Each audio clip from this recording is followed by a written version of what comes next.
துன்பங்கள் தொல்லைகள் வியாதிகள் வறுமைகள் வந்தாலும் என் இயேசு குணமாக்குவார். துன்பங்கள் தொல்லைகள் வியாதிகள் வறுமைகள் வந்தாலும் என் இயேசு குணமாக்குவார். விசுவாச நமக்குள் இருந்தால் போதும் தேவ மகிமையை கண்டிடுவோம்.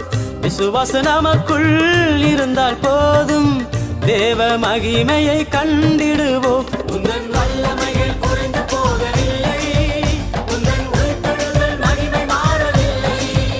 உந்தன் வல்லமைகள் குறைந்து போகவில்லை, உந்தன் உயிர்த்தெழுதல் மகிமை மாறவில்லை. ஏசப்பா உங்க நாமத்தில் இன்றும் அற்புதங்கள் நடக்குது.